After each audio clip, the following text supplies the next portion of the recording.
சிவன் அந்தஸ்தை தர வந்துள்ளார். பரமபிதா சிவன் பரந்தாமத்தில் நின்று யோகம் கற்றுத்தர வந்துள்ளார். சிவன் யோகம் கற்றுத்தர வந்துள்ளார்.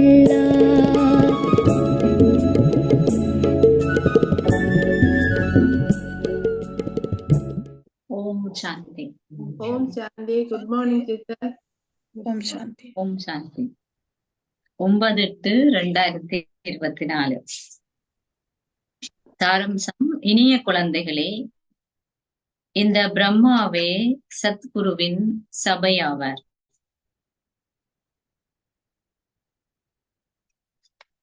சபை என்றேன் பாபா சொல்றாருன்னா, சத்குரு இந்த நெற்றின் நடுவுல பிரசன்னமாயிருக்கிறார். சபையில நடுவுல இருக்கிறவர். அதான் ஒரு பெரிய சபை இருந்தா அதுல பொறுத்தாள் நடுவுலதான் இருப்பாரு. பெரிய சபைண்டா அதுல யாரு சாமன் சொல்றது, அந்த சபைக்கு தலைவரா இருக்கிறவரு அது நடுவுல தான் இருப்பாரு. அப்ப பாபா சொல்ல சபைன்னு சொல்றது இந்த மன புத்தி சன்ஸ்காரம் எல்லாத்துலயும் வருவார். சபை வச்சு அவர் நடுவுல இருந்து இருக்கிறார். அவரே உங்களுக்கு சத்கதியை அருள்பவர்.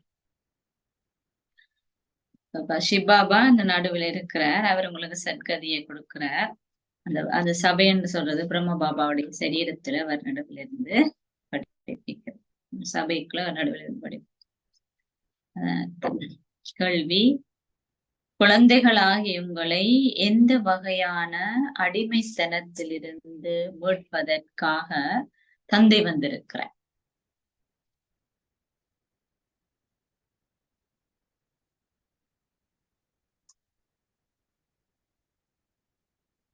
எந்த வகையான அடிமைத்தனத்துல இருக்கிறாங்க எல்லாரும்?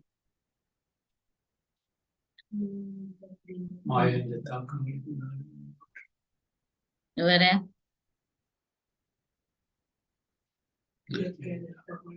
பதில்: இந்த நேரத்தில் குழந்தைகள் அனைவரும் இயற்கைக்கும் மாயைக்கும் அடிமைகளாகி உள்ளனர். இயற்கை என்றது தத்துவங்கள். உடம்பு கூட தத்துவத்தால் அதனை ஆக்கப்பட்டிருக்கு. இப்ப தத்துவத்துக்கும் மாயைக்கும் அடிமையாயிருக்கிறாங்க. தந்தை இப்பொழுது உங்களை இந்த அடிமைத்தனத்திலிருந்தே மீட்கிறார். மாயை, இயற்கை இரண்டும் இப்பொழுது உங்களுக்கு விரக்தியை ஏற்படுத்துகின்றன.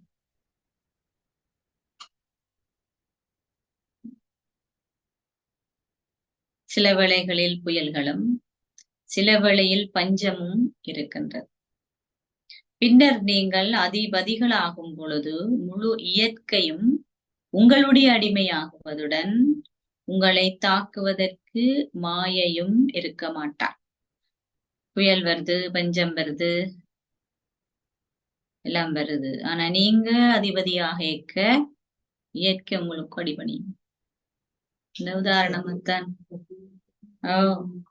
இந்த உதாரணமாத்தான் என்ன சொல்லப்பட்டிருக்கு பக்தியில. கிருஷ்ணர் எக்க பாம்பு, வஞ்சுதல்ல பாம்பு கூட பிடிச்சது, மழையில நனியில கடல் எல்லாம் வழி விட்டது என்ன சொல்லப்படுதுண்டா. கிருஷ்ணர் என்றது என்ன? அதிபதியினுடைய அடையாளம், இயற்கையின் அதிபதியினுடைய அடையாளம். சத்திய யுகத்துல இருந்தான். இப்ப 21 பிறவி என்ற பிறவியில அந்த நிலையை நாங்க அடையணும். அதான் பாபா சொல்றார், நீங்கள் அப்படி ஆகிக்க இதுக்கு அடிமையிலத்தனத்திலிருந்து விடுபடைக்க, மாயைக்கும் இயற்கையினுடைய அடிமைத்தனத்திலிருந்து விடுபடைக்க அதிபதி ஆவீங்க. அதிபதி ஆனா அவை உங்களுக்கு அடிமையா அவை அந்த விஷயங்கள் எதுவும் உங்களுடைய முயற்சிக்கோ முன்னேற்றத்துக்கோ வெற்றிக்கோ தடையா அதெல்லாம் ஒத்துழைப்பு கொடுக்கும். அதான் அந்த உதாரணம். அஞ்சுதல்ல பாம்பு கூட பிடிச்சது, மழைக்கு நனையாமன்றது.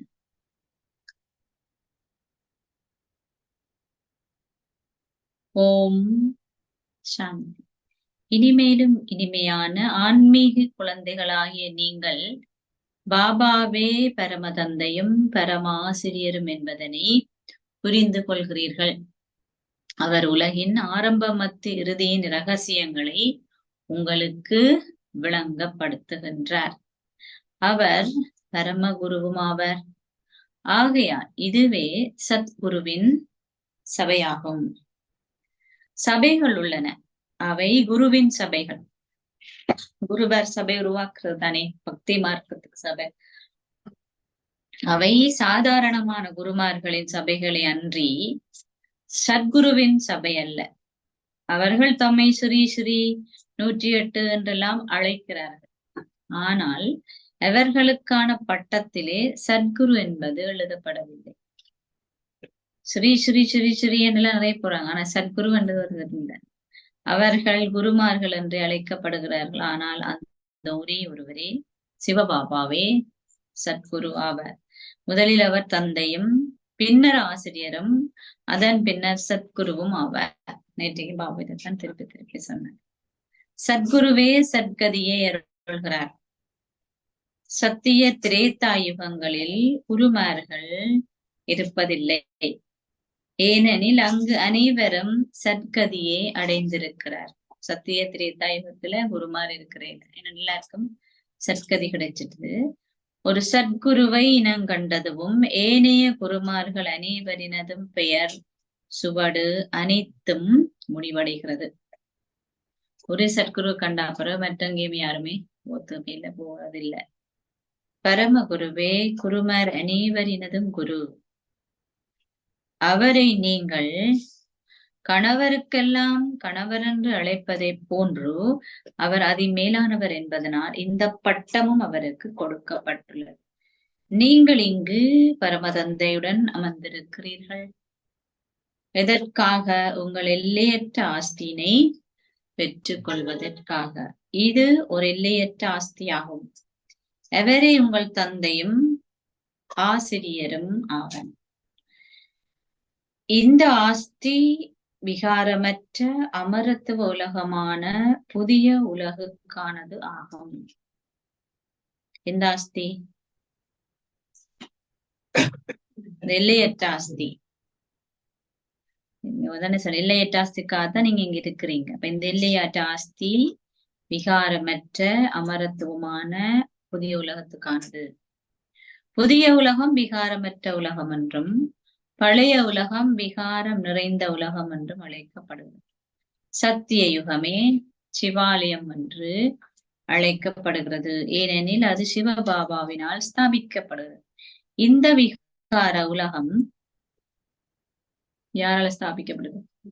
ராவணனினால் ஸ்தாபிக்கப்படுகிறது. நீங்கள் இப்பொழுது சத்குருவின் சபையில் அமர்ந்திருக்கிறீர்கள். குழந்தைகளாய் உங்களுக்கு மாத்திரமே இது தெரியும். தந்தை அமைதி கடல். தந்தை வரும் பொழுதே அவரால் உங்களுக்கு உங்களின் ஆஸ்தியான அமைதியையும் கொடுத்து உங்களுக்கு பாதையையும் காட்ட முடியும். காடுகளில் எவ்வாறு அமைதியை பெற முடியும்? இதனாலேயே ராணியின் கழுத்து மாலையின் உதாரணம் கொடுக்கப்பட்டுள்ளது. அமைதியே ஆத்மாக்களாகிய உங்களுடைய கழுத்து மாலையாகும். பின்னர் ராவண ராஜ்யம் ஆரம்பமாகும் பொழுது அமைதியின்மையே நிலவுகின்றது. அது துன்பம் என்ற கேள்விக்கு இடமில்லாத அமைதி தாமம் என்றும் சந்தோஷ தாமம் என்றும் அழைக்கப்படுகின்றது. சத்குருவு எப்பொழுதும் போற்றப்படுகிறார். குரு ஒருவர் அவ்வாறு போற்றப்படுவதை நீங்கள் ஒரு பொழுதுமே கேள்விப்பட்டிருக்க மாட்டீர்கள். சத்குரு போற்றப்படுறாரு, ஆனா சாதாரணமான குரு அப்படியெல்லாம் போற்ற மாட்டாங்க. 2 பேர் சொல்லுவாங்க, அந்த ஒரே ஒரு தந்தை மாத்திரமே ஞானக்கடல். ஒரு குரு அவ்வாறாக புகழப்படுவது என்றாவது நீங்கள் விட்டிருக்கிறீர்களா? இல்லை. அந்த குருமார்களில் எவரும் முழு உலகையும் தூய்மையாக்குபவராக இருக்கவே முடியாது. எல்லையற்ற மகத்தான பாபாவாகிய ஒரே ஒரு அசரீரியானவரை அவ்வாறு அழைக்க முடியும். நீங்கள் இப்பொழுது சங்கம யுகத்தில் இருக்கிறீர்கள். ஒருபுறம் தூய்மையற்ற பழைய உலகமும் மறுபுறம் தூய்மையான புதிய உலகமும் உள்ளன.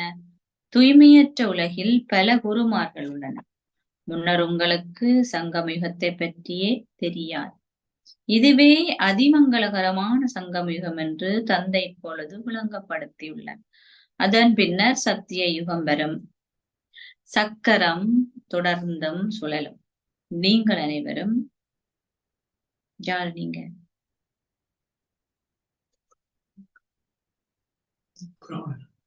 சகோதரர்கள். இதை உங்கள் புத்தியிலே நீங்கள் வச்சிருக்க வேண்டும். ஆகவே நீங்கள் நிச்சயமாக எல்லையற்ற தந்தையிடம் இருந்து உங்களுடைய ஆஸ்தியை பெற்றுக் கொள்வீர்கள். தந்தை என்றபடியா நீங்க சகோதரர்கள், டீச்சர் என்றா நீங்க மாணவர்கள். பாபா தந்தையின் ரிலேஷன்ஷிப்ல சொல்றார், நீங்கள் எல்லாரும் சகோதரர். அப்ப ஏனென்றா உங்களுக்கு சொத்து கொடுக்கிறது தந்தை. எவருக்கும் இதை பற்றி தெரியாது. முக்கிய பதவிகளில் பலர் உள்ளனர், ஆனால் அவர்களுக்கு எதுவுமே தெரியாது. தந்தை கூறுகிறார், நான் உங்கள் அனைவருக்கும் சத்கதி அருள்கிறேன். நீங்கள் இப்பொழுது ஞானிகளாகிவிட்டீர்கள், ஆயிட்டீங்களே. முன்னர் நீங்கள் எதையுமே அறிந்திருக்கவில்லை. ஞானி என்று சொன்ன என்ன அர்த்தம்?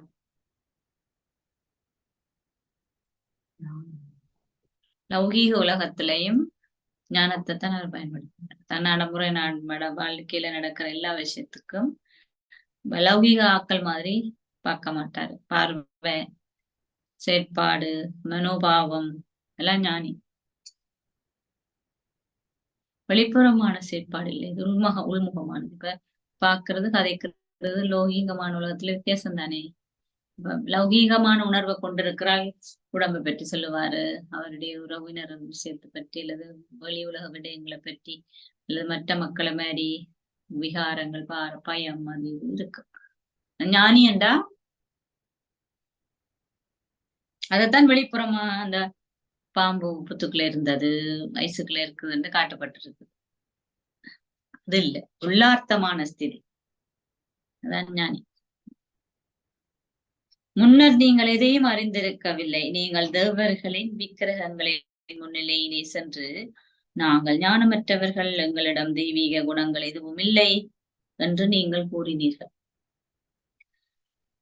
எங்கள் மீது கருணையை காட்டுங்கள்.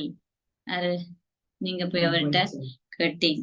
இப்பொழுது அந்த தேவர்களின் விக்கிரகங்களால் எவர் மீதாவது கருணையை காட்ட முடியுமா? கருணை நிறைந்தவர் யார் என்பதை அவர்கள் அறிய மாட்டார்கள். ஓ தந்தையான கடவுளே, எங்களின் மீது கருணையை காட்டுங்கள் என்று மக்கள் கூறுகிறார். துன்பகரமான நிகழ்வு ஏதாவது இடம்பெற்றால் அவர்கள் நிச்சயமாக அந்த ஒரே ஒரு தந்தையையே நினைவு செய்கிறார்கள். நீங்கள் இப்பொழுது அவ்வாறு கூறுவதில்லை. என்ன கூடுறீல? கருணை காட்டுங்க, தயான்னு சொல்லுங்க. தயா கரோ பிரபு. அப்ப அவசர அப்படியெல்லாம் நீங்க கேக்குறீங்களா? கருணாட்டு சொன்ன இல்லதாங்க. ஏதாவது துன்பமானதுண்டா கடவுளே எனக்கு கருணை காட்ட மாட்டீங்களான்னு கேட்பாங்க. அவசரர் அப்படி எல்லாம் இல்லை. துன்பகரமான நிகழ்வு ஏதாவது இடம்பெற்றால் அவர்கள் நிச்சயமாக அந்த ஒரே ஒரு தந்தை நினைவு செய்கிறார். நீங்கள் இப்பொழுது அவ்வாறு கூறுவதில்லை. தந்தை சரீரத்து வடிவம் அற்றவர், சரீரி. அவர் உங்கள் முன்னிலையில் அமர்ந்திருக்கிறார். ஆகவே அவர் உங்களுக்கு நமஸ்தே. உங்கள் அனைவருக்குமே ஒரு சரீரம் உள்ளது, ஆனால் எனக்கு சரீரம் இல்லை. நான் ஒரு பொழுதும் ஒரு சரீரத்தை எடுப்பது இல்லை. எனது சரீரத்தின் பெயரை கூறுங்கள். சத்தத காண இல்ல, அவ சொல்ற, நீங்க அப்படி கேட்டாலும் நீங்க என்ன சொல்லுவீங்க? ஓ, ஆனா நீங்க என்ன சொல்லுவீங்க? சிவபாபா, நீங்க சிவபாபா என்று கூறுவீர்கள். சரீரத்தின் பேருன்னா அவர் அப்படி சொல்றார், மீன்ஸ் இந்த பேரை சொல்லுங்க, அவ்வளவே. நான் இந்த சரீரத்தை கடனாக பெற்றிருக்கிறேன். இது பழைய சப்பாத்து, அனைத்திலும் பழைய சப்பாத்து. நான் வந்து இவருக்குள் பிரவேசிக்கிறேன். இந்த சரீரம் போற்றப்படுவதில்லை. இந்த சரீரம் பழையது. அவர் தத்தெடுக்கப்பட்டுள்ளதாலா போற்றப்படுகிறார்? இல்லை, இவர் முன்னர் இவ்வாறு இருந்தார் என்றும், என் மூலம் மீண்டும் அவர் அவ்வாறு அழகானவர் ஆகுவார் என்றும் தந்தை கூறுகின்றார். தந்தை பொழுது கூறுகிறார், நான் கூறுவது சரியானதா என்பதை நீங்களே தீர்மானி. அவ்வாறாயின் சரியானதை நீங்கள் செய்யுங்கள். அவர் ஒருவரையே செவிமடுங்கள். பாபா திருப்பி சொல்றார், சிவபாபான் ஒருவரை என்ன தான் சொல்றது மட்டும், பரமாத்மா சிவன் சொல்றதை மட்டும் செவிமடுங்கள். தர்மமற்ற இதனையும் அதர்மமான இதனையும் செவிமடுக்காதீர்கள். எது அதர்மம்? ஓகே, வேற எது உங்களுடைய தர்மம்? அதை விட மற்றொன்றை நீங்க கேட்கக்கூடாது. மறைமுகமா சொன்னா ஸ்ரீமத்தமை தவிர வேறொன்றை நீங்க செவிமடுக்க கூடாது. அது தீமையானது என்று அழைக்கப்படுகிறது. நீங்க தர்மமற்றதை செவிமடுத்தீங்கன்னா அது தீமையானது. தீயதை பேசாதீர்கள், தீயதை பார்க்காதீர்கள். அந்த கண்களால் நீங்கள் பார்க்கின்ற அனைத்தையுமே மறந்து விடுங்கள். நீங்கள் இப்பொழுது உங்கள் வீட்டுக்கு திரும்பி செல்ல வேண்டும். இந்த கண்ணால பாக்குறத மறந்துடுங்க. ஏனென்றா வீட்டுக்கு திரும்பி செல்ல வேண்டும். அதன் பின்னர் உங்கள் சந்தோஷ உலகுக்கு நீங்கள் மீண்டும் செல்வீர்கள். ஏனைய அனைவரும் மரணித்தவர்களை போன்றே உள்ளார்கள். அவர்கள் இங்கு தற்காலிகமாகவே இருக்கிறார்கள். யாரு யாரு? எல்லாரும்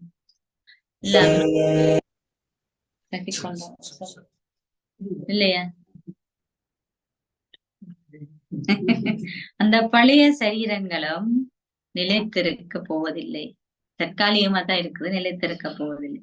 இந்த பழைய உலகமும் நிலைத்திருக்கவே மாட்டாது. நாங்கள் புதிய உலகுக்கு செல்வதற்கே முயற்சி செய்கிறோம். இந்த உலக வரலாறும் புவியியலும் மீண்டும் மீண்டும் உங்களின் அந்த ராஜ்ய பாக்கியத்தை நீங்கள் பெறுகிறீர்கள். உங்கள் ராஜ்ய பாக்கியத்தை உங்களுக்கு கொடுப்பதற்கே தந்தை ஒரு கல்பத்திலும் வருகின்றார் என்பதனை நீங்கள் அறிவீர்கள். ஒரு கல்பத்தின் முன்னரும் பாபாவை சந்தித்து நீங்கள் அவரிடமிருந்து உங்கள் ஆஸ்தியை பெற்று சாதாரணமான மனிதனிலிருந்து நாராயணனாக மாறினீர்கள் என்றும் கூறுகிறீர்கள். எவ்வாறாயினும் அனைவரும் ஒரே அந்தஸ்தை பெறுவது சாத்தியமில்லை. அனைவரும் வரிசை கிரமமாகவே உள்ளார்கள். இது ஒரு ஆன்மீக பல்கலைக்கழகம். ஆன்மீக தந்தையை உங்களுக்கு கற்பிக்கிறார். சில குழந்தைகளும் கற்பிக்கிறார்கள். ஒரு பாடசாலை அதிபரின் மகனும் அந்த சேவையில் மும்முரமாக ஈடுபடுவார். அவரது மனைவியும் கற்பிக்க ஆரம்பிப்பார். அவர்களுடைய மகள் நன்றாக கற்றால் அவளாலும் கற்பிக்க முடியும். பாராயினும் அவள் இன்னொரு வீட்டுக்கு சென்று விடுகிறாள். இங்கு ஒரு மகள் தொழில் பார்ப்பது பொதுவானதொரு நியதி அல்ல. அதெல்லாம் அந்த காலம் பிரம்மபாபான காலத்துல பாபா சொல்றாரு.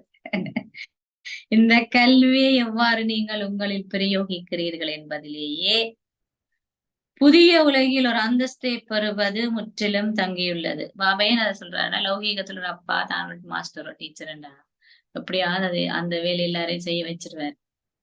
அது மாதிரி தானும் படிப்பிக்கிறாரு. உங்களை எல்லாம் மகனோ மகளோ எல்லாரும் அதை செய்ய வேணும்ன்றதுக்குதான் அந்த அந்த கன்செப்ட்ல தான் பாபா சொல்றாரு. நீங்க எப்படி இந்த கல்வியை உங்கள பிரயோகிக்கிறீர்கள் என்பதிலேயே புதிய உலக அந்தஸ்தை பெறுவது முற்றிலும் தங்கியுள்ளது. இதுதான் ரொம்ப முக்கியமான. நான் என்ன படிக்கிறேன், மிச்சம் அதுதான். நான் என்ன படிச்சிருக்கிறேன், என்ன மாற்றத்தை கொண்டு இருக்கிறேன், இவ்வளவு நற்பண்பை நட்டு இருக்குது, நான் இவ்வளவு தூய்மையா இருக்கிறேன், மாற்றத்தை கொண்டு இருக்கிறேன், இவ்வளவு நற்பண்பை நட்டு இருக்குது, நான் இவ்வளவு தூய்மையா இருக்கிறேன், நான் இவ்வளவு சதப்பிரதானா இருக்கிறேன், எப்படி என்ற பார்வை இருக்கு, எப்படி என்ற மனப்பாங்கு இருக்குது, நான் இவ்வளவு எல்லாத்தையுமே ஞானியா யோகியா சமாளிக்கிறேன் தங்கி இருக்கு. நீங்கள் எவ்வாறு இந்த கல்வியை உங்களிலே பிரயோகிக்கிறீர்கள் என்பதிலே புதிய உலகில் ஒரு அந்தஸ்து பெறுவது முற்றிலும் தங்கியுள்ளது. உலகில் மக்களுக்கு இந்த விடயம் எல்லாம் தெரியாது. கடவுள் பேசுகிறார், ஓ குழந்தைகளே, நான் உங்களை என்ன செய்றார்,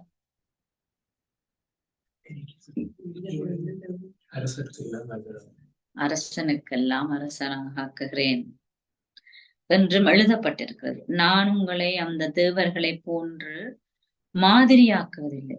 அங்கு ஆத்மாக்களாகிய நீங்கள் பெற்று அந்த அந்தஸ்தை இங்கேயே பெற்றுக் கொள்கிறீர்கள். அவர்கள் வழிபடுவதற்கு கல்லில் விக்கிரகங்களை செய்கிறார்கள். ஆத்மாக்களாகிய நீங்கள் இங்கே கற்று அந்த சம்ஸ்காரங்களை உங்களுடன் எடுத்து செல்கிறீர்கள். அதன் பின்னர் நீங்கள் புதிய உலகுக்கு சென்று அங்கு சரீரங்களை எடுக்கிறீர்கள். உண்மையில் உலகம் என்றும் அழிக்கப்படுவதில்லை.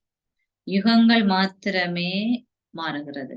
சத்திய யுகம், திரேதா யுகம், துவாபர யுகம், கலியுகம். 16 சுவர்க்க கலைகள் பின்னர் 14 சுவர்க்க கலைகளாக குறைவடைந்தன. ஒரே உலகமே தொடர்ந்தும் உள்ளது. புதியதிலிருந்து அது பழையதாகிறது.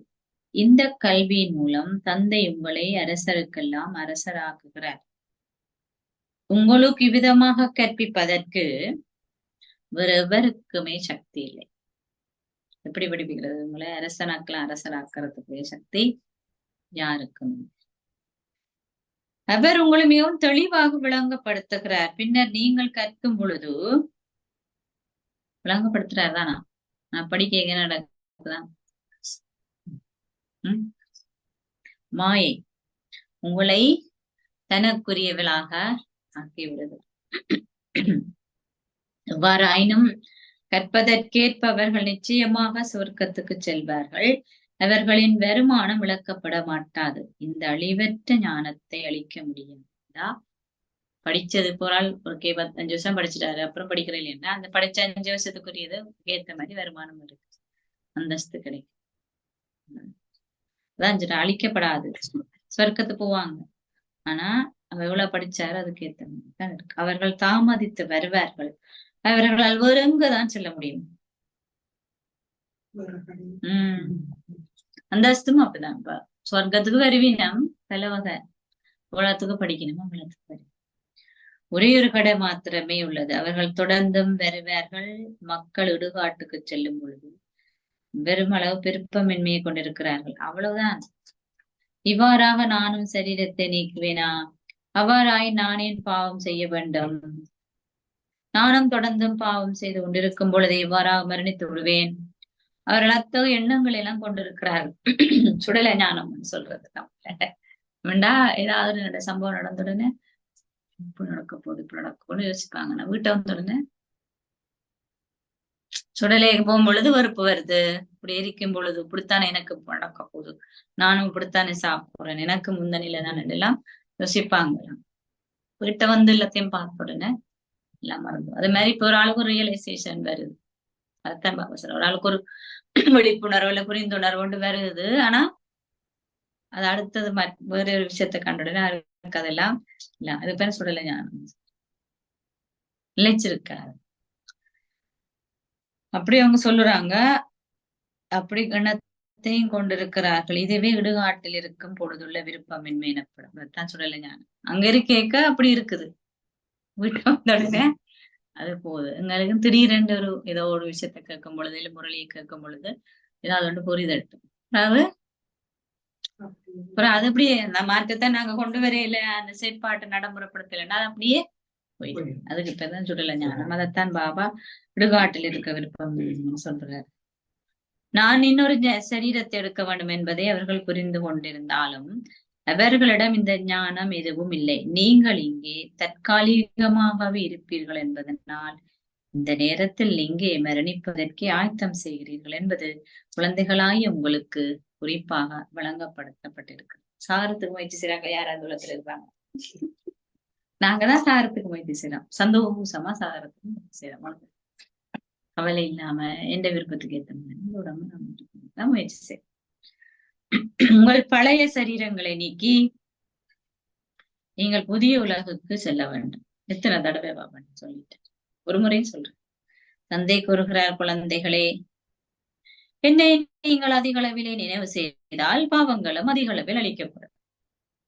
இது அனைத்திலும் இலகுவானதாயினும் இதுவே அதிக அளவு கடினமானது. இலகுவானது ஆனா கடினம். என்ன நினைவு செய்யறது இலகுவானது ஆனா கடினமானது. என்ன நினைவு செய்யறது புத்திக்குரிய விஷயம் தானே. வெளிப்புறமா வேலை செய்ய சொன்னா எல்லாரும் செஞ்சிருக்கோம். சரி, கஷ்டப்பட்ட ஒரு ஆசனத்தையாவது இருக்கிறதுக்கு சொன்னாலும் முயற்சி செஞ்சிருந்துடுவாங்க. முடிச்சோம் இன்னமும் செய்து வெயிலத்தன் இல்லைன்னா நிப்பாங்க. வெயிலத்துல மழையில ஆனா புத்தி சில குழந்தைகள் முயற்சி செய்ய ஆரம்பிக்கும் பொழுது மாயையுடன் பெரும் போர் உள்ளதை புரிந்து கொள்கிறார்கள்.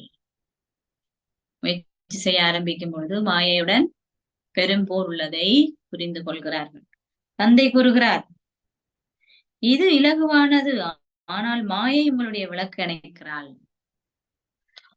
அவசர இந்த பிள்ளைகளை பற்றின ஆறாவது அந்த லௌகீகத்துல அந்த பிள்ளைகள் எதுவும் செய்துட்டா என்ன சொல்லணும்னா, தச்சலன் கதை போய் அடிபட்டா கதறைக்கு தான் அடிக்கிறது, பிள்ளையின் போய் அடிச்சுன்னு கேட்கிறேன். அது மாதிரி அவசரம் எந்த பிள்ளைகள பிரச்சனை இல்ல, வேற என்ன செய்யறது பாபா சொல்லி சொல்லிதான் எல்லாரும் பழுதாக்கி வச்சிருக்காரு. சொல்றாரு விளக்கு அணைக்கிறார். குலோபகாவலியை பற்றிய கதை இருக்குது, பெரிய கதை. அது கதை ஒன்று இருக்கு, படம். புனையாகிய மாயை உங்கள் விளக்கு அணைக்கிறாள். இங்கே அனைவரும் மாயையின் அடிமைகளாகும். பின்னர் நீங்கள் மாயையை உங்கள் அடிமையாக்குகிறீர்கள். இயற்கை முழுவதும் உங்களுடைய கட்டுப்பாட்டுக்குள் வரும். புயல் இருக்காது, பஞ்சம் இருக்காது. இயற்கை நீங்கள் உங்களுக்கு அடிமையாக்க வேண்டும். அங்கே மாயையின் தாக்குதல் இருக்க மாட்டாது. அவள் இப்பொழுது உங்களை பெருமளவு துன்புறுத்துகிறாள். அது மாயை, அவள் தான் துன்புறுத்துறாள். நான் எனது அடிமை, நான் உனது அடிமை என்ற ஒரு பாடலும் இருக்கிறது. அதன் பின்னர் மாயை கூறுகிறார், நீங்கள் என்னுடைய அடிமை. நீங்க சொல்றீங்களா மாயேட்ட நாங்க உங்களோட அடிமை? மாயை சொல்ற ஓகே, நீங்க என்னுடைய அடிமை. தந்தை கூறுகிறார், நான் இப்பொழுது அந்த அடிமைத்தனத்தில் உங்களை விடுவிக்கவே வந்திருக்கிறேன். நீங்கள் அதிபதிகளாகும் பொழுது மாயை உங்களுக்கு அடிமையாகுவாள். அதன் பின்னர் குழப்பம் சிறிதளவேனும் இருக்க மாட்டாது. இதுவும் நாடகத்தில் நிச்சயிக்கப்பட்டிருக்கு. நீங்கள் கூறுகிறீர்கள் மாயை பெரும் விரக்தி ஏற்படுத்துகிறாள்.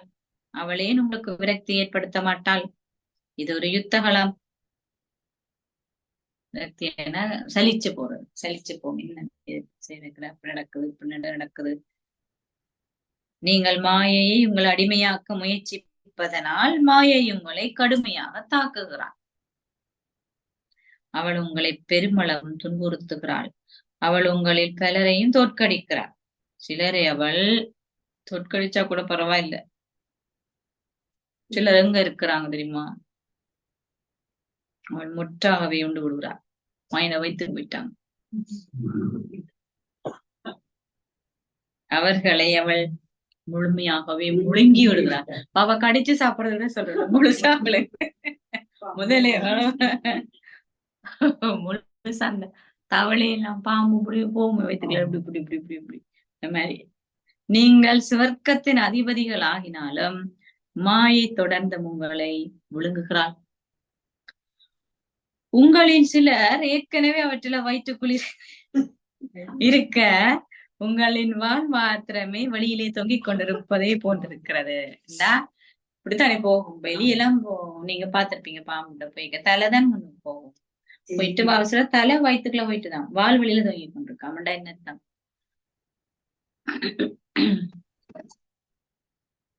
உங்களை முழுவாசி மாயா போயிட்டுது. இன்னும் ஒரு சொட்டுத்தான் மிச்சம் இருக்குது. வாழை பிடிச்சா விழுத்தாத்தான் அதை வெளியில கொண்டு வரலாம், இல்லாட்டி கொண்டு வரையலாம்.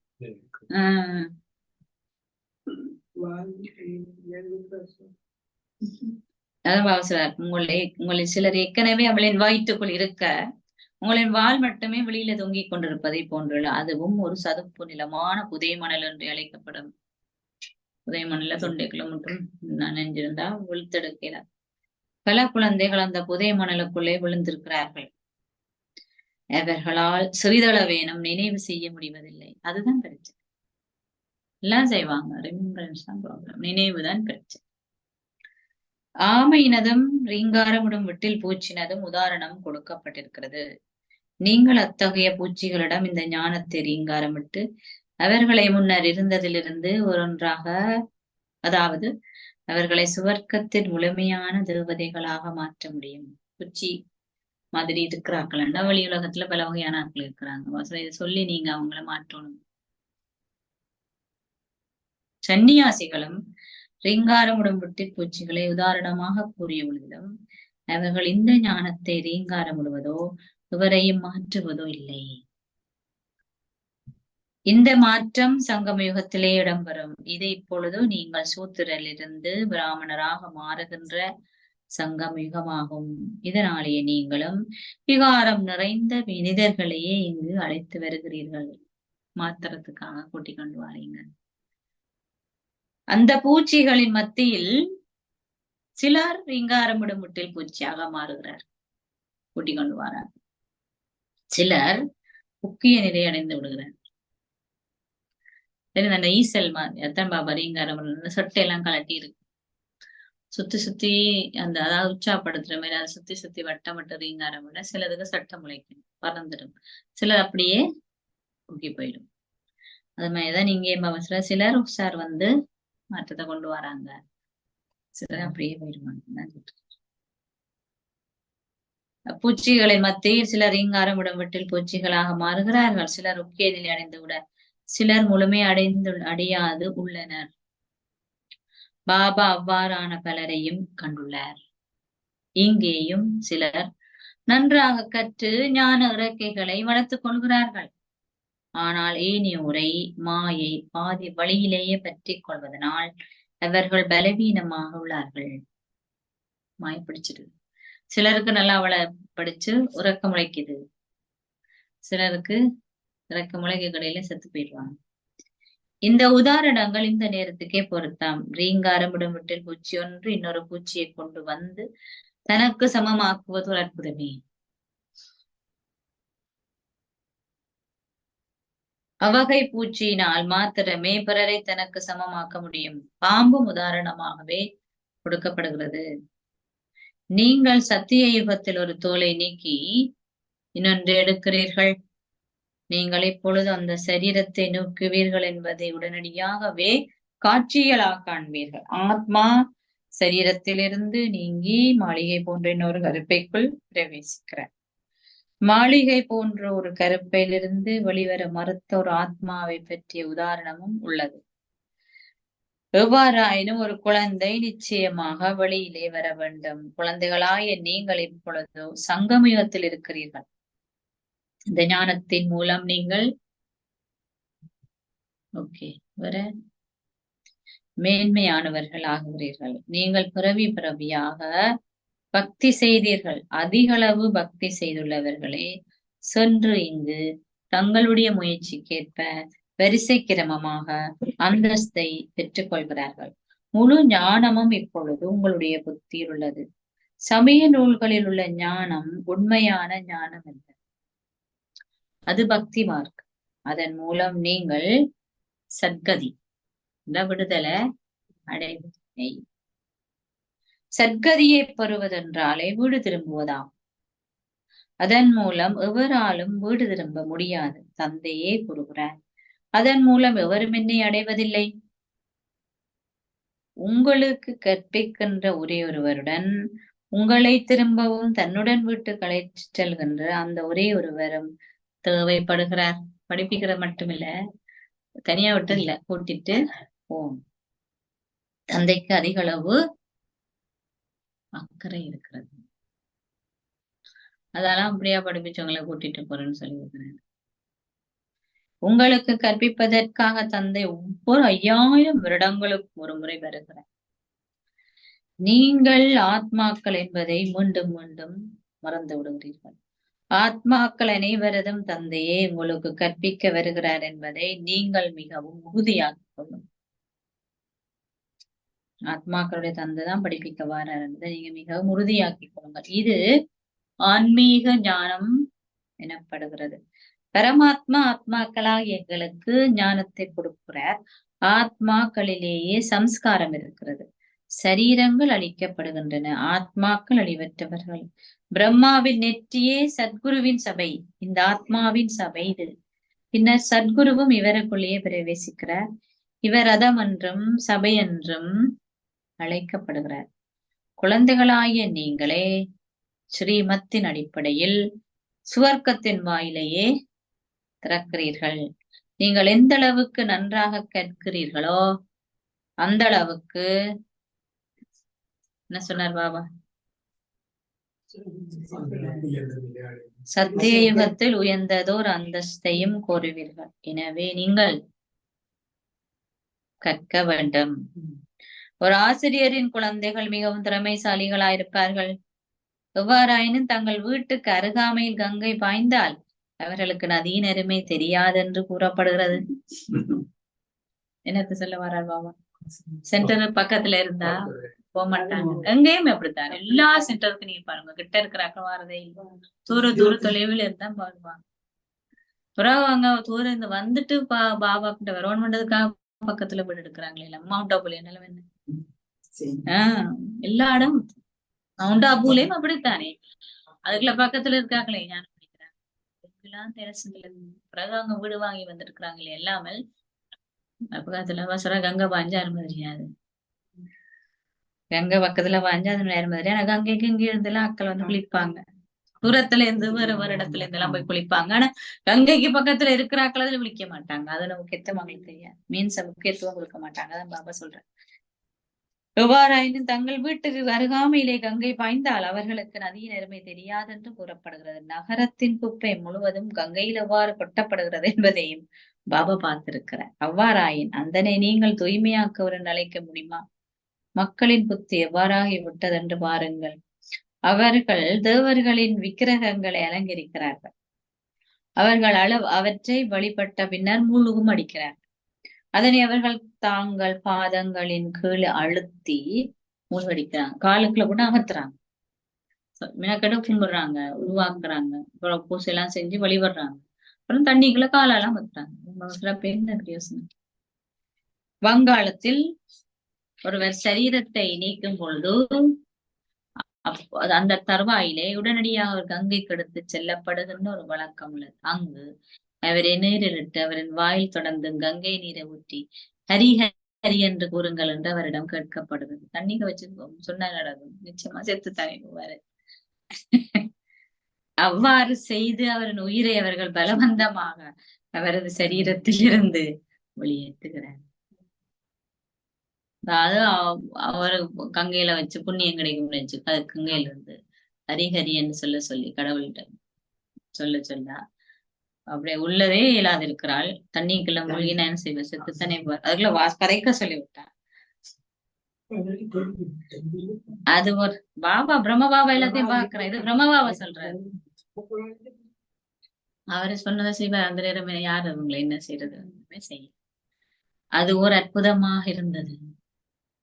குழந்தைகளாகிய நீங்கள் செய்கின்ற முயற்சிக்கேற்ப வரிசை கிரமமாக உங்கள் புத்தியில் இப்பொழுது மேலேறுவதும் கீழிறங்குவதும் என்ற எழுச்சி வீழ்ச்சி ஞானம் முழுவதும் நீங்க படிக்கிற முயற்சிக்கு ஏற்ற மாதிரி தான் இதெல்லாம் இருக்குது. அச்சா, இனிமேலும் இனிமையான அன்புக்குரிய எப்பொழுதோ தொலைந்து இப்பொழுது கண்டுபிடிக்கப்பட்டிருக்கும் குழந்தை தாயும் தந்தையுமாக இருக்கும் பாப்தாதாவின் அன்பும் நினைவுகளும் காலி வந்தனங்களும் ஆன்மீக தந்தை ஆன்மீக குழந்தைகளுக்கு நமஸ்தே கொடுக்கிறேன். குழந்தைகள் ஆன்மீக தந்தைக்கு நமஸ்தே சொல்கிறோம். मीठे मीठे लदे बच्चों से माँ पिता बाबा का दादा और गुड मॉर्निंग रूहानी बाकी रूहानी बच्चों को नमस्ते। रूहानी बच्चोंगी रूहानी बाकी को नमस्ते। नमस्ते बाबा। ओम शांति शांति ओम शांति शांति இருண்ட மனதில் ஒளியை ஏற்று இருளும் அகன்றே போகும்.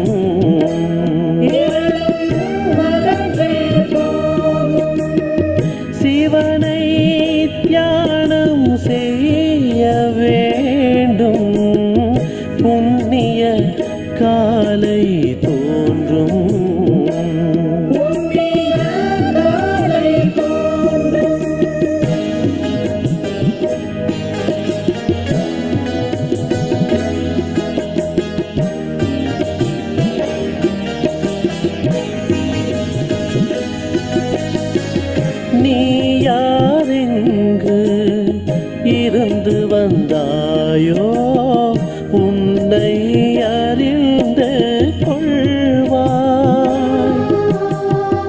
ராஜயோகத்தை தெரிந்து கொள்ளே பரமபிதாவை அறிவார்.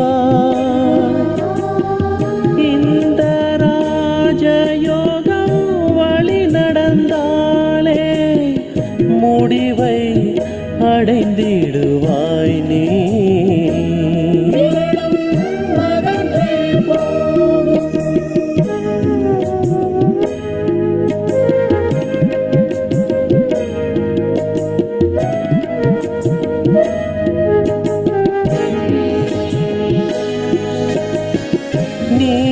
நீயோராத்மா சரீரம் அல்ல, பரமாத்மாவின் செல்வம். திவ்ய குணங்களை தாரணை செய்து யோகியாவாய் கண்ணே. மாயை பற்றினாலான முற்றுகை ஜோதி புள்ளி தகர்க்கும்.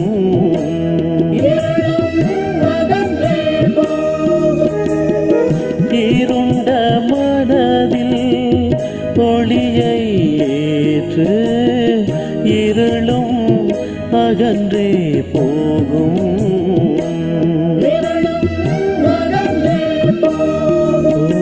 ஓம் சாந்தி, ஓம் சாந்தி, ஓம் சாந்தி.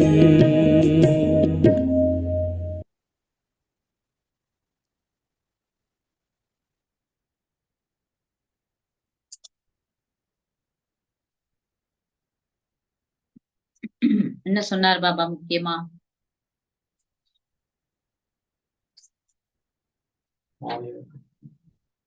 தாரணை சொல்லுங்க. தாரணை செய்யக்கூடிய அர்த்தம்.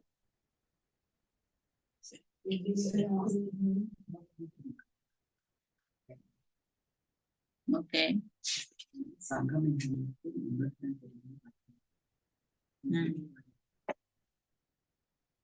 ஒரு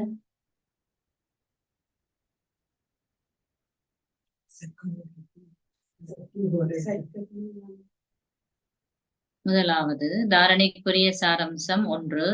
தந்தை உங்களுக்கு கூறுபவற்றை மாத்திரமே என்றத 2 லைன் போட்டு கீறி வைங்கோ. செவி மடுத்து எது சரி என்று நீங்களே தீர்மானிங்கள். தந்தை உங்களுக்கு கூறுபவற்றை மாத்திரமே செவிமடுத்து இது சரி என்று தீர்மானிங்கள். சரியானதை மாத்திரமே நினைவும் செய்யுங்கள்.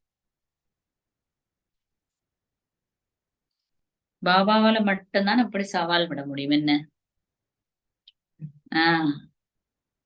நான் சொல்றது சரியா இல்லையான்னு நீங்க டிசைட் பண்ணுங்க.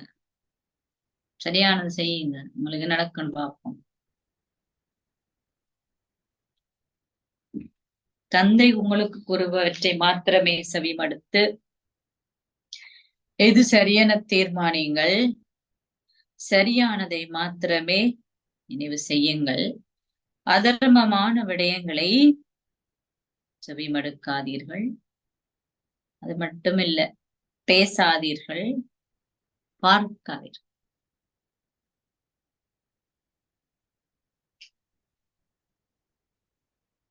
பார்த்தா கண்ணுக்களால் உள்ளுக்கு போயிடும், கேட்டா காதுக்களால் உள்ளுக்கு போயிடும். அப்புறம் ஏதார வழியில வரும்.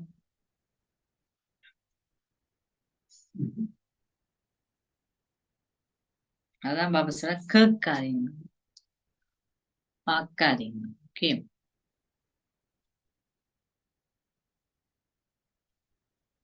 ஏன் அவ சொல்றாருன்னா, நிறைய விஷயத்த கேட்கிறாங்களுக்கு குழப்பம் வர்றதானே. அவ எப்படி சொல்றாரு, சும்மா டாக்டர் கூட நீங்க 4 டாக்டர் போய் பாருங்க, அது செய்ய சரியா இருக்கா? யாரும் too many cooks spoil the சூப்னு சொல்லி ஒரு சமையலுக்கு 10 பேர் சமைச்சா அது சுவை யாரு? நீ உப்பு போட்டனியா, நான் உப்பு போட்டேன், நான் கடைசியில உப்பு போடாம சமைச்சிருவாங்க. இல்லைன்னா கணக்கு ஒப்பு போட்டுருவாங்க.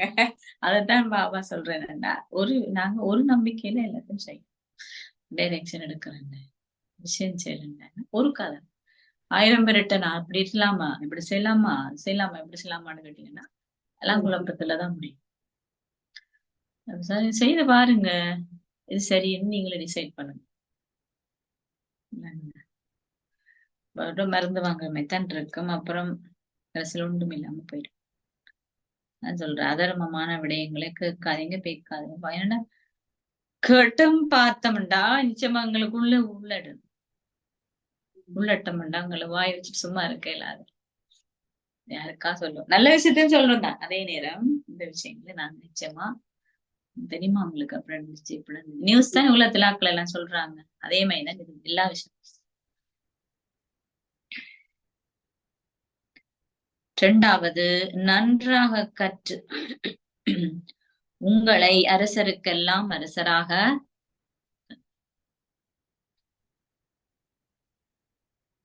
நீங்களே படிச்சு நீங்களே உங்களை அரசனாகிக் கொள்ளுங்க.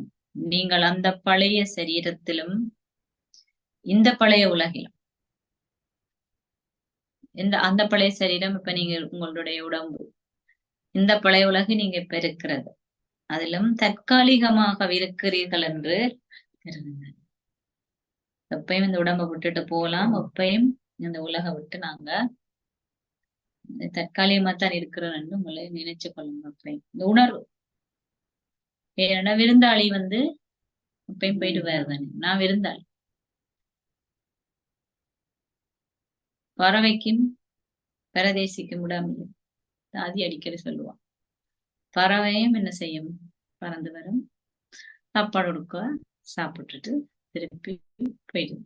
பரதேசி என்ன செய்வார், பரதேசி என்றது இந்த திரிஞ்சு பிச்சை வாங்கி அவருக்கு பேர் தான் பரதேசி, சமய பிச்சைக்காரங்க பாபா சொல்றாரு. அவரும் போவாரு, சாப்பிடுவாரு, தூங்குவாரு, போவாரு. அப்ப நிரந்தரமா எதுவும் இல்லை. அதே மாதிரி நாங்களும் பரதேசியல். ஏன், உங்களோட தேசம் அங்க இருக்கு நிரந்தரமா. கலந்தாமத்துல இருந்து பரதேசி இங்க வந்திருக்கு, மீன்ஸ் உங்களோட பாகத்தை நடிக்கிறான்னு வந்திருக்கு. சும்மா லௌகீகத்திலாக்கள் பேசுறது பரதேசி, அது அவங்க விளங்காம சொல்றாங்க, அர்த்தம் புரியாம சொல்றாங்க. உண்மையில நாங்க பரதேசிகள் தான். மீன்ஸ் எங்களுக்கு இங்க நிரந்தரம் இல்லை. நாங்களும் நினைக்கிறோம், எந்த வீடு, எந்த பூமி, எந்த ஊரு, எந்த மொழி எங்க இருக்கு எனக்கு மொழி வெற்றுதானே உடம்புல, இந்த தோடில. அதால தானே சண்டை பிடிக்கிறாங்க உள்ள கருப்பு சிவப்பு, இவ்வளவு வித்தியாசம் இருக்கு. நான் வந்தனா நானே நிரந்தரம் இல்லையன்றதை விளங்கி கொண்டா இந்த பிரச்சனை இருக்காது. அடுத்தது எல்லாம் ஒரு அப்பாட பிள்ளைகள், ரெண்டு விஷயம் தெரியாததான் இந்த பிரச்சனை. நீங்க படிச்சிருக்கிறபடியா அவசரம் நீங்க அடிக்கடி நினைச்சு பாருங்க, காலியம்மத்தான் இருக்கிற எப்பயும் காலியாக்கணும். வீட்டுக்காரன் சொல்லுவார், கொழும்புங்க கெதியா வரலாம், விட்டுறான், அப்புறம் பிடிச்சு வச்சுக்கிறதுக்கு என்ன இருக்கு.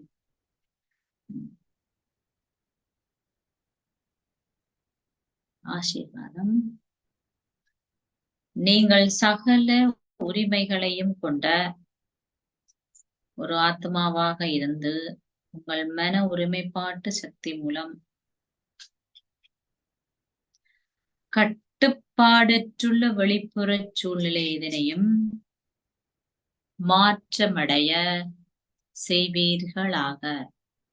நீங்கள் சகல உரிமைகளையும் கொண்ட ஒரு ஆத்மாவாக இருந்து உங்கள் மன ஒருமைப்பாட்டு சக்தி மூலம் கட்டுப்பாடற்றுள்ள வெளிப்புற சூழ்நிலை இதனையும் மாற்றமடைய செய்வீர்களாக. அர்ஜுனனுக்கு அம்பு எய்யும் பொழுது புறவேண்ட மெட்டாக்கள் எல்லாருக்கும் எல்லாமே தெரிஞ்சு, எங்களுக்கும் எப்பயும் என்ன இருக்கணும், நான் என்னத்துக்கு இங்க வந்திருக்கிறேன், அந்த விழிப்புணர்வு ஒருமுகப்படுத்தப்பட்டு இருக்கும். நான் எதுக்காக இந்த பூமிக்கு வந்தேன், எதுக்கு ராஜயோகம் படிக்கிறேன், ஒருமுகப்படுத்தப்பட்ட மனநிலை எனக்கு இருக்கணும். நான் எனக்கு வந்தது இங்க என்னுடைய மாற்றத்தை கொண்டு வந்து நான் தூய்மையாகி நான் விட்டு போறது அதை விட்டு போட்டு வெளிப்புற சூழ்நிலையில எல்லாம் நான் தங்கி இருக்க கூடாது. அவருக்கு குறிய அவர் எப்பயுமே தன்னுடைய இலட்சியத்துல இருக்கிறாள் என்ன செய்வார்? மற்ற எந்த சூழலாலும் பாதிக்கப்படும். என்னுடைய பணிக்கையே தான் அவர் இருப்பார். எங்களோட பணியை தான் வேற ஒன்றும் இல்லை. நான் போவோம், இது நிரந்தரம் இல்லை. நான் வந்திருக்கிற மாற்றமடைஞ்சு நான் இந்த நினைவு எப்பயுமே நான் கொண்டு வந்தா வெளிப்புற சூழ்நிலை நிலையுமே கட்டுப்படுத்த இயலாது. சகல உரிமைகளையும் கொண்ட ஒரு பிராமணரை, அதாவது ஒரு ஆத்மாவை வேறு எவராலும் கட்டுப்படுத்தவே அத்தகையதொரு ஆத்மாவை அவருடைய பலவீனமான சுபாவமோ அல்லது சம்ஸ்காரங்களோ கட்டுப்படுத்தவே முடியாது. ஏனெனில் ஒருவரின் சுபாவம் என்றால் சுயத்துக்காகவும் பிறருக்காகவும் ஆத்ம உணர்வை கொண்டிருப்பது ஆகும். சுபாவம் என்று என்ன? நான் ஒரு ஆத்மா, எனக்கும் மற்றவருக்கும் நான் அதைத்தான் கொண்டிருக்கணும். அதான் சுபாவம். ஆகவே உங்களை ஒரு பலவீனமான சுபாவத்தினால் கட்டுப்படுத்த முடியாது. பலவீனமான சுபாவம் என்ன?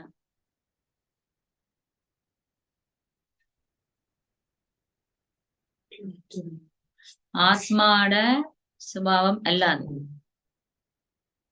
ஆத்மான சுபாவம் என்ன? நற்பண்புகள். நற்பண்பு இல்லாம இருக்கிறது ஆத்மாட சுபாவம் இல்லை, அது பலவீனமான. அப்ப உங்களை பலவீனமான விகாரம், பொறுப்பு, கசப்பு, பதட்டம் எல்லாமே கட்டுப்படுத்த அதான் சொல்றேன். ஆகவே உங்களை ஒரு பலவீனமான சுபாவத்தினால் கட்டுப்படுத்த முடியாது. உங்களுடைய ஆதி அனாதியான சம்ஸ்காரங்களின் விழிப்புணர்வானது உங்கள் பலவீனமான சம்ஸ்காரங்களை இலகுவிலே மாற்றிவிடும். ஆதி அனாதியான சம்ஸ்காரங்களின் விழிப்புணர்வானது உங்களுடைய பலவீனமான சம்ஸ்காரங்களை இலகுவாவே மாற்றிவிடும். ஆதி அனாதியான வடிவம் நான் யாரு? ஒரு புள்ளி வடிவம். அது வேற ஒன்றுமே எனக்கு அது குணங்கள். அந்த விழிப்புணர்வு தான் என்ன செய்யுமா? உங்களை பலவீன சம்ஸ்காரத்துல இருந்து உங்களை விடுவிக்கும். மன ஒருமைப்பாட்டு சக்தியானது இந்த வெளிப்புற சூழ்நிலையையும் இலகுவிலே மாற்றி உங்களை ஒரு அதிபதியின் ஆசனத்தில் அமருமாறு செய்யும். இதுக்கு காரணம் என்னன்னு சொன்னா, டைட்டானிக் கப்பல்.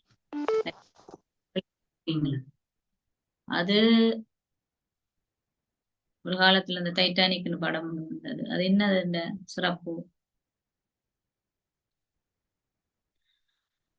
புயல்ல மாட்டுப்பட்டு, புயல்ல அந்த கப்பல் வந்து மாட்டுப்பட்டு, ஆனா அது கடைசியில உடைபடாம தப்பி. அதுக்கு காரணம் என்னன்னு சொன்னா, அந்த கப்பலை ஒட்டி சுழி இருக்கு தானே, புயல் நடுவுக்குள்ள கப்பலை செலுத்துறேன். விளங்குற? இதைத்தான் பாபானே ஆசீர்வாதம் சொல்றேன். நீங்க போய் நடுவுக்கு சுத்தி வர போறேன்டா, வெளிப்புறத்தின விடயங்கள் இருந்து விடுபட்டு உங்களை கொண்டு போய் பாபாட்ட அடிக்கடி பரந்தாமத்துல இருக்குங்க. கப்பல்ல சுழியில நடுவுல சுழி சுத்தி வேற இருக்குது. எனக்கு அதை பற்றி நான் இருக்கிறேன் இங்கதான், பௌதிகமான உடம்பு இங்கேயோ இருக்குது, ஆனா என்னுடைய புத்தி சுழியின நடுவுல இருக்கு. மீன்ஸ் நான் என்னுடைய ஆதியான நிலையில இருக்கு. அடிக்கடி போய் நான் அப்படி போட்டு வந்தா எனக்கு வந்து இந்த குழப்பத்துல இருந்து விடுபடுறதுக்கு லேசா இருக்கு.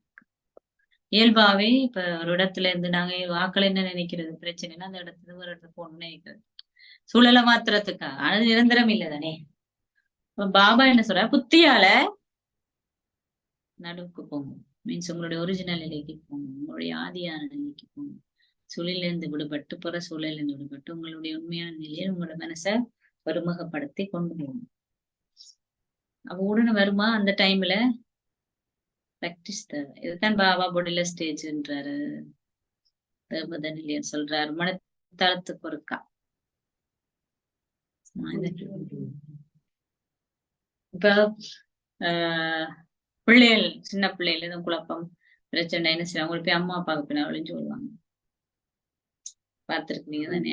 பயமனோட ஓடி போய் ஒளிஞ்சு கொள்வாங்க. யாரும் அவங்களை ஒண்ணு செய்ய பயம் இல்லை, தைரியம் இருக்குது, நம்பிக்கை இருக்குது, அதுக்கு பாதுகாப்புன்னு நினைக்கிறது. அது மாதிரிதான் பாபா சொல்லுவார், சரி குழப்பமா என்கிட்ட வாங்க, அதான் முடியல ஸ்டேஜ். அடிக்கடி வந்து என்னோட நீங்க இருந்து கொள்ளுங்க, அங்க கொண்டு போங்க. நீங்க அங்க இருந்துட்டு பாபாவேன்னு சொல்லி நீங்க எல்லா பிரச்சனையும் ஒப்படைச்சிட்டீங்கன்னு பெரிய பூதாகரமான விஷயம் மாதிரி ஒன்றுமே எல்லாரும் சிம்பிள் ரொம்ப லேசானது. நாங்க இந்த சூழலுக்குள்ள இருந்து கொண்டு சுயல்ல புயலுண்ட சைட்ல இருந்தோம்னா சுத்து அப்ப எங்களுக்கு அதுல இருந்து எல்லாம் உடைச்சு டேமேஜ் ஆகிதான் நாங்க மிச்சம் பண்ணோம். அப்ப அதுக்குள்ள இருந்து நடுவுக்குள்ள போயிடும்.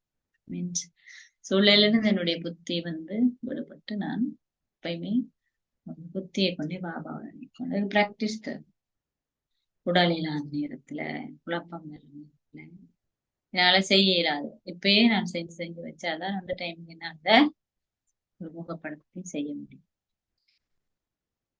மன ஒருமைப்பாடு சக்தி தேவை. அதான் நீ அவசர எல்லாம் சுவம் நான் இலகுவானது ஆனா கடினம். கன்சன்ட்ரேஷன் தான் எல்லாம். எப்பயுமே அடிக்கடி நான் என்ன செய்யணும், இந்த புயல்ல இருந்து விடுபட்டு பாவங்கள் அடிக்கடி போய் என்னுடைய புத்தியை போயிட்டு வைக்கும். அப்ப நான் உடல் விட்டுற நேரம் வந்தா கூட என்ன அறியாம நான் போய் எனக்கு எந்த பாதிப்பும் சொன்ன புயல்ல மாட்டுப்பட்ட கப்பல் நடுவுல போனதாலும் தப்பினது. இந்த மாதிரி நானும் அடிக்கடி போய் ஒளிப்புற புயலுக்குள்ள சிக்கி கொள்ளாம அது ஏன் நடக்குது, இது ஏன் நடக்குது, இந்த கலையில விட்டு பேசாம பாபான்னு சொல்லி மேல நாங்க பாபா எப்படி எங்களுக்கு அதுல இருந்து விடுவிச்சு எங்களை காப்பாத்துறாருன்னு எங்களுக்கு பாதுகாப்பு நிறைய அனுபவம் கிடைக்கும். புயலுக்குள்ள இருந்து நாங்க சிக்கி கொண்டு அதை பற்றி அதே லெவல் அதே நிலையில இருந்து கல்வி கட்டுக்கொண்டு கிளம்பிக் கொண்டு இருக்க போனாங்க. உடனே பேசாம விட்டு இதுதான் வழிமுறை. மனுஷர் பல வகை இருப்பாங்க. அதை விட நாங்க இப்ப கடைசி எங்களுக்கு வர புயல் வந்து பிராமண புயல். லௌகீகம் எல்லாம் வந்துருவோம். என்னடா அவையில பிறவி 63 பிறவி எல்லாம் கொஞ்சம் முழுசா வந்தான்னு சொல்ல முடியாது. இந்த கொஞ்ச காலத்துக்குலாம் அவங்க லௌகிக் ரிலேஷன்ஸ் நாங்க அதை செட்டில் பண்ணிடுவோம். அக்கௌண்ட்ஸ் கேஸ் தான் நிறைய எங்களோட வாராங்கள். ஏன்னா அவதானே தேவர், நீங்களாம் ஒரு குலம் தானே. இப்பதான் நீங்க வேறுபடுத்தி பாக்குறீங்க, அவர் இப்படி இருக்கா இவர் இப்படி. அங்க போனா உங்களுக்கு தெரியவா போகுது. பரந்தாமத்துல கேட்க தெரிஞ்சுதா பிரிச்சா வச்சிருந்தாங்க. இது லண்டன் ஃபேமிலி, இது எந்த ஃபேமிலி இல்லையே. அப்ப அந்த உணர்வு உருவாக்கணும்னா அடிக்கடி நான் அந்த ஆதியான நிலை பிராக்டிஸ் பண்ண. அப்படி நான் பிராக்டிஸ் பண்ணினாத்தான் இந்த புயல்ல இருந்து என்னைய விடுவிக்க. புயல் அடிக்குதா அவர் போய் பாவோட இருந்து உடனே புயல் அடைஞ்சு பணியிச்சு வரும். இன்னும் வேற கூட கூட வரும், வெளிப்புறம் வரும், மனசுக்குள்ள வரும், சூழல்ல இருந்து வரும். அதுதான் இலகுவான வழி. சொல்றாரு அந்த எப்ப கூட அந்த சக்தி என்ன செய்யுமா, வெளிப்புற சூழலையுமே நான் சொன்னேன் தானே இந்த அடிக்க போய்க்கல என்ன கை கால பூந்து வந்த கதை சொன்னாங்க அனுபவத்துல. அப்படி ஒரு சந்தர்ப்ப சூழ்நிலையில எங்களுக்கு வரும்பொழுது எங்களுக்கு அது பாதிப்ப மீன்ஸ் எனக்கு வலி இருந்தாலும் வலி தெரியாது. ஏன்னா அந்த அந்த அந்த அந்த என்ன சொல்லிருக்க அந்த நிலை அந்த அடிபட்ட வேதனையை கூட எனக்கு மறந்துடுச்சு. தெரியாது எங்களுக்கு. அதை விட உலகத்துல நாங்க இருக்கிற மாதிரி அதுக்காக மருந்து எடுக்காமலோ சாப்பிடாமலோ வைத்தியம் செய்யாமலோ இல்லை. ஆனா பாதிப்பு இருக்கு. எல்லாத்துக்கும் முக்கியம் அதுதான். ஸ்லோகம், ஒரு ஞானி ஆத்மாவின் மிக கொடிய எதிரி கோபமாகும். ஒரு ஞானி ஆத்மாவின் மிக கொடிய எதிரி கோபமா பாபா இப்ப கொஞ்ச நாளா இதுதான் சொல்லிட்டு வர்றாரு. நேற்று சொன்னாரு தானே, நேற்று என்ன சொன்னார் கோபத்தை எரிச்சிடு. அது கோபப்படுறது எங்க தன்னையே தானே இருக்கு. ஆங்கிலத்துல சொல்லுவாங்க எங்கரண்டா ANGER. மற்ற பாத்துல டேஞ்சர், மற்ற பக்கத்துல நாங்க அதை மாத்தி எழுதணும்னா அது டேஞ்சர்னு வரும்.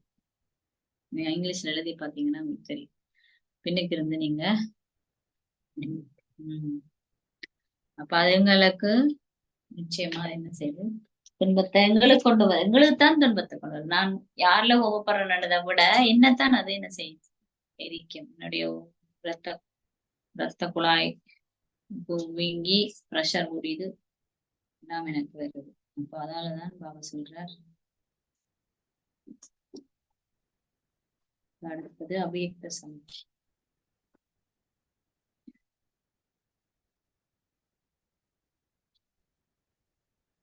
அன்பான புத்தியை கொண்டிருந்து எப்பொழுதும் அன்புக்கான பொறுப்பை நிறைவேற்றுகின்ற குழந்தைகள் உலகின் சந்தோஷம் அனைத்தையும் சதா காலத்துக்கு பெறுகிறார். அன்பான புத்தியை கொண்டிருந்து எப்பொழுதும் அன்புக்கான பொறுப்பை நிறைவேற்றுகின்ற குழந்தைகள் உலகின் சதா காலத்துக்குமான சந்தோஷத்தை பெறுகிறார். ஒரு நேரம் அன்பா இருக்கிறதுக்கு இவ்வளவு பிறவிக்கான எல்லா சந்தோஷமும் உங்களுக்கு கிடைக்கும். அன்புக்கான பொறுப்பை நிறைவேற்றுகின்ற குழந்தைகளின் புகழை பாப்தாதாவை இரவு பகலாக பாடுங்க. அவர் ஏனி அனைவரையும் முக்தி தாமத்தில் அமர்த்தி விட்டு அன்புக்கான பொறுப்பை நிறைவேற்றுபவர்களுக்கு உலகராட்சிய பாக்கியத்தை கொடுக்கிறார். அப்படிதானே? அன்புக்காக நீங்க என்னெல்லாம் செய்றீங்களோ அவையில்தான் பாபா ராஜ்யத்தை தூக்கி கொடுக்கிறாரு. மற்ற எல்லாரும் மேல உட்கார்ந்துருவாங்க. வீட்டுக்கு மற்றாக்களுக்கு அந்த இது இல்லதானே, வர்றதுக்குரியான என்ன சொல்றது, இந்த பாகம் இல்லதானே. பாபா சொல்றாரு நாங்க வந்து இது எங்களுக்கு ரொம்ப முக்கியமான விஷயம். இன்னைக்கு நாங்க பயிற்சி இப்ப நீங்க என்ன செய்ய போறீங்க, முரளிக்கருக்கு எழுத போறீங்க, ஒப்பிட பார்க்கணும். அடுத்தது நீங்க எழுதின கருத்துல இந்த கருத்துல எந்த உறவு முறையா நீங்க அனுபவம் செய்வீங்க பாருங்க. கருத்துக்கள் குறிச்சிருப்பீங்க இல்லையா? பாபாவுல ரிலேஷன்ஷிப் இருக்குத்தானே, தந்தையா பாபா தந்தை என்ன மாதிரி உங்களுக்கு சொல்லுவாரு, டீச்சர் என்ன சொல்லுவாரு, சத்குரு எல்லாம் தர அம்மா. இப்ப நீங்க எழுதின கருத்துக்களுக்குள்ளேயே உங்களுக்கு நினைவு இருக்கிற கருத்துக்களுக்குள்ளேயே என்ன அந்த கருத்தை வாசிக்கும் பொழுது உங்களுக்கு என்ன ரிலேஷன்ஷிப் ஃபீல் ஆகுது, இந்த உறவு முறையை நீங்க அனுபவம் செய்றீங்க சொல்லியிருந்தானே, உங்களுக்கு தெரிந்தானே எல்லாத்தையும் இப்ப நீங்க எழுதி கொண்ட கருத்துக்களுக்குள்ளேயே உங்களுக்கு ஒவ்வொரு கருத்துல என்ன ரிலேஷன்ஷிப் உங்களுக்கு உணர்வு வருதுன்னு நீங்க அதுலயே குறிச்சுக்கணும். என்ன ரிலேஷன்ஷிப்ல பாபா எனக்கு இந்த கருத்தை சொல்லி விளங்குதா, அதை நீங்க உணர பழக பழக உங்களுக்கு வந்துடும். ஏனென்றா நான் நேற்று சொன்னேன் கிளாஸ்ல வந்தாங்களுக்கு தெரியும், நாங்க பாபாவோட ரிலேஷன்ஷிப்ப இதுல அனுபவம் செய்வோம், முரளியில வந்து அனுபவம் செய்வோம். பாபா எல்லா நாளும் உங்களுக்கு உறவு முறை சொல்லாரு. நான் உங்களுக்கு ஒரு அக்கறையில தான் சொல்றேன்.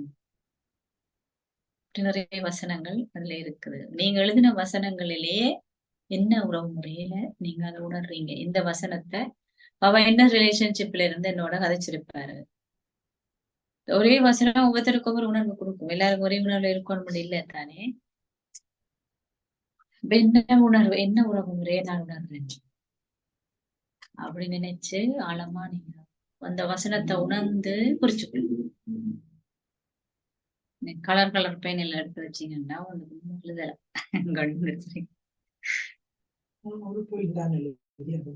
ஓகே, ஏதாவது உண்டையாவது நாங்க சரியா செய்யறோம். சரி, அதான் இம்பார்ட்டன்ட். கணக்கறிஞர்கள் தான் நிறைய எழுதணும்.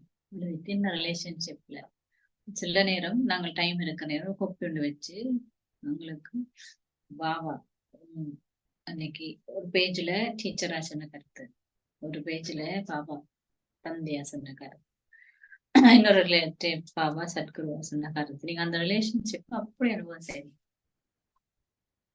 இதை பழகினீங்கன்னா உங்களுக்கு அந்த ரிலேஷன்ஷிப் எப்படி வரும்.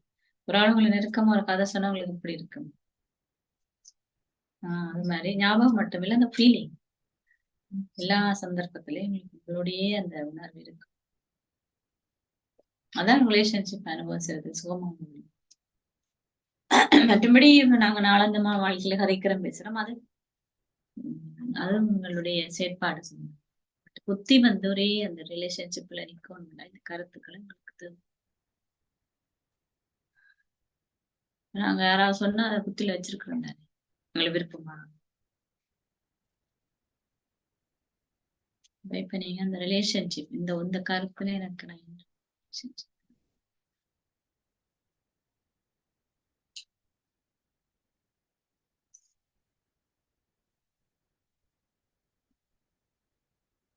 இது சரி இது பிள்ளைன்னு பாருங்க. அவங்க சொல்றாங்க என்ன ஒரு ரிலேஷன்ஷிப் அடுத்த கதை எழுதி முடிச்சா பிறகு முடியுங்க ரிலேஷன்ஷிப் இருக்கீங்களா. அடுத்தது என்ன காரணத்துக்காக அந்த கருத்தை எனக்கு பாப்பா சொல்லியிருப்பாரு. இப்ப உங்களுக்கு ஒரு ஆள் ஏன் சொன்ன வரண்டது விளங்கி கொண்டீங்கன்னா தான் உங்களால அதை சிரமேற்கும் செய்ய விளங்குது. என்ன ஃபீலிங்ஸ் இப்ப உங்களுக்கு எதிர்முகமான எண்ணம் வந்துட்டா பிடிக்காது செய்யறதுக்கு இது. அதே மாதிரி பாபா நிச்சயமா எதிர்முகமா சொல்ல மாட்டார். ஆனா அந்த கருத்துக்கான காரணம் ஏன் பாபா சொல்றாரு. அடுத்தது எழுதிட்டீங்களா, எழுதிட்டீங்களா. அடுத்தது எந்த நேரத்துல எந்த சந்தர்ப்பத்துல எந்த நேரத்துல இந்த கருத்தை நான் பயன்படுத்தப்படும். இப்ப நீங்க சின்னம் விருப்பமாட்டா தெரிஞ்சு கொள்ளலாம். உங்களுக்கு விருப்பமாட்டா சின்னம் சொல்லணும் தானே. ஏற்கனவே கருத்தை நீங்க உணர்றதுக்கு உங்களுக்கு இலகுவானது அடையாள சின்னம்.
தீமை